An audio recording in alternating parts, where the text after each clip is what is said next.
Hi, it's Chris, BeerTownAustin. I'm here with Adam from Real Ale. We're at Clementine. This is the beer tasting event. Cheers. Cheers, man. Yeah. No, they're Thanks awesome. for having me. I mean, Yeah. yeah. What are you drinking?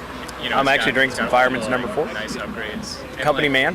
Why I I can't help myself. is that it Very actually nice. like in the front. So you were telling me a little bit a second ago about I have like lumbars. kind of where Real Ale came from and its history with Live Oak. You want to pick up with that? Yeah, definitely. Well, the beer community here in Austin's not terribly huge. They're definitely getting bigger, and a lot of the local breweries have definitely seen a lot of great growth and expansion over the last few years.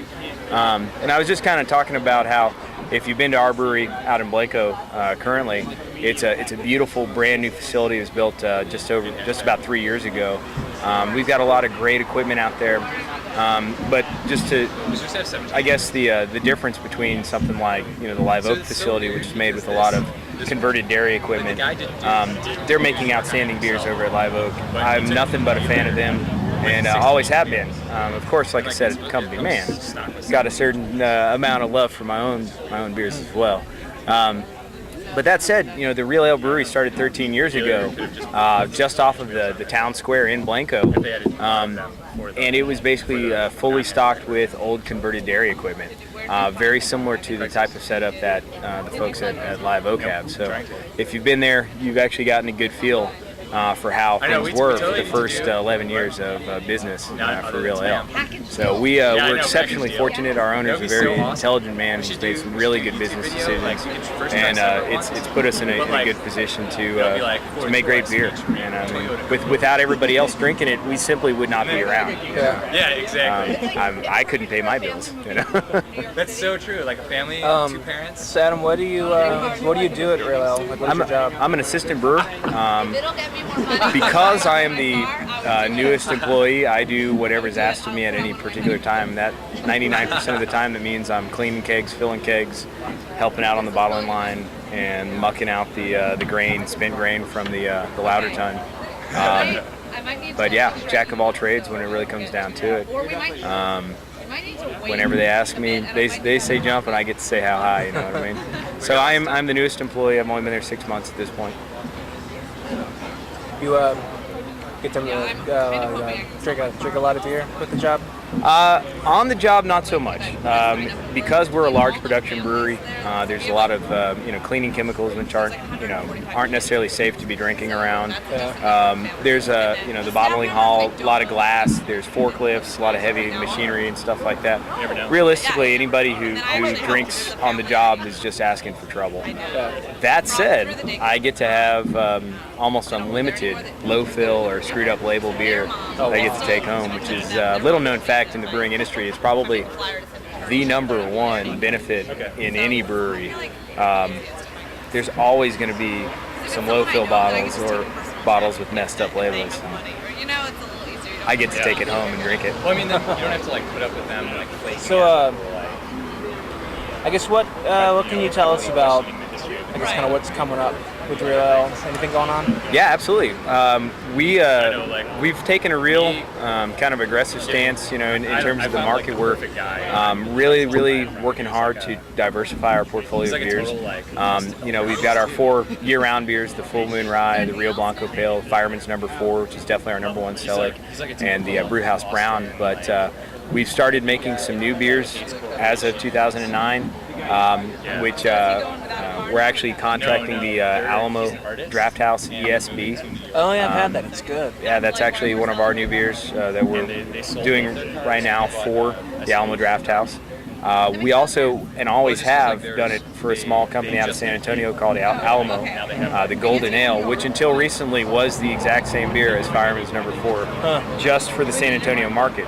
But with our growth and with our market expanding statewide, Alamo had to become something completely different, because previously we weren't really in the San Antonio market, and previously Alamo wasn't in any other market. Was Alamo, was that from the King of the Hill? You would think so. I, to be honest with you, I'm not sure exactly how it originated. There's a separate individual who actually owns the Alamo brand. Okay. But we produce it. Our name's on the labels, our name's on the bottles, and it actually says made by real Texans. So it's kind of a play on words to a certain extent. But so those are a couple of the smaller things that we've done this year. But we will have a new fall seasonal coming out in Oktoberfest, the first lager at Real Ale Brewery. So it's the Real Ale, Real Lager. It's not actually what it's called. But, that'll be coming out in the fall, of course. So did you guys have to switch up any of your equipment to do a lager? Or No, not at all. Oh, yeah? Any professional brewery at this point, the equipment isn't necessarily different. You just need to pay more attention. You got to be able to have the cooling capacity. It's 104 degrees out here as we sit here. I'm fortunate. I'm in a little bit of shade. You guys are in the heat. Yeah, we got here a little bit late. But yeah, I mean, if you've got the appropriate cooling capacity, then anybody can brew a lager. Of course, you also have to have the appropriate brewmaster who knows how to do it right. And we're exceptionally blessed. Our brewmaster's name is Tim Schwartz. And he comes to the table with about 15 years of experience. Yeah, here's to Tim. Salute. We need to get you some more beer. But we've also our kind of head cellar man is a man named Eric Ogershock. I always hear about him. He's also comes to the table with a lot of experience. He worked at Victory back when they were a much smaller brewery, but he was kind of their head brewer there. And we're really fortunate to have a lot of great people in leadership roles. I think they're really taking us to another level.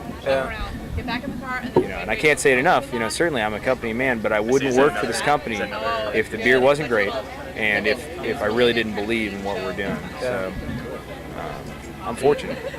You guys have good beer. Thank you very much. I really appreciate it. Good beer. Man, that's the best compliment anyone could give me, because otherwise it's sort of like I'd be just kind of wasting my life, just drinking it away. But instead, I make dreams come true. So, if you had to pick one of the Real Ale, beers to be your favorite, which one would it be? It's pretty good. Well, I'd have to actually pick two, because we've got our 4 year-round beers. I said one. Yeah, with this voice. Seasonal beer, without a doubt, IPA. It's our summer seasonal. It's a classic West Coast style IPA. It's aggressively hopped, it's dry hopped, it's first wort hopped. If you're a beer geek and you know about IPAs, this is the beer for you to go after. Really? I drink it as often as I can. We actually just had our first batch hit the market earlier this week. Oh, wow. And I've already drank about 20 pints of it. Seriously. So why'd you guys not bring it today? It's a draft only. Oh, okay. And we simply already sold every last keg of it. We're going to brew some more next week. But it's about a 5-week turnaround from the time you start brewing until the time it's actually on the market. So when it's all said and done, it takes time. Yeah. So after the IPA, what would you say? After the IPA, the Full Moon Rye. That's kind of our year-round. It's a rye pale ale. It's also pretty copiously hopped. It's got a lot of Cascade hops for the flavor and aroma. But I think really it's the malt that makes it more complex. We use a significant amount of German environment rye malt, which the German rye malt is a little more complex and a little bit more flavorful. It costs more money, but it's worth every penny. What is that? I think y'all's was the first rye that I really got into. Cool. I don't think it really connected that rye was like a type of grain or whatnot. I was just like, oh, rye, okay. But I really liked it. Even after all the other ones I've tried, I'm still a huge fan. Thanks a lot. I appreciate it. I've done some home brewing and I've done a little rye copycat stuff, but I'm still a big fan of y'all's. Is the rye giving you some trouble? No, not so far. They can gum up your mash if you're not careful. I haven't run into that, but I'm an exceptional home brewer. Nicely done. Nicely done. Cool. I like to pat myself on the back too. Well, is there anything else you want to talk about, or you good? No, man. I'm just happy to have the opportunity to get to chat with y'all. I mean, we at Real Ale, we definitely love having people interested in our beer. Again, it's the interest is what drives us. The interest is what keeps us alive. It pays all of our bills. I mean, there's 20 of us out in Blanco who do the work. And that for those of you who don't know, it's 45 miles west of Austin. And I actually commute every day in and out of Austin, 45 miles each way. And that's something interesting about the brewing industry. I think every one of us, you know, we don't do it for the money because God knows it doesn't pay, you know, and we don't do it for like the glory because God knows we're not, you know, we're not movie stars. Oh, look at this! Come on, you're on our. We're not thing movie with, stars yet, but we love what we do, you know, and I think the proof's in the pudding, or the beer, as it were. Pudding beer. Yeah, absolutely. All right, well, thanks, Adam. Absolutely. Thanks a lot for having me. I appreciate it. it. See you around. Salute. Let's get y'all some beers.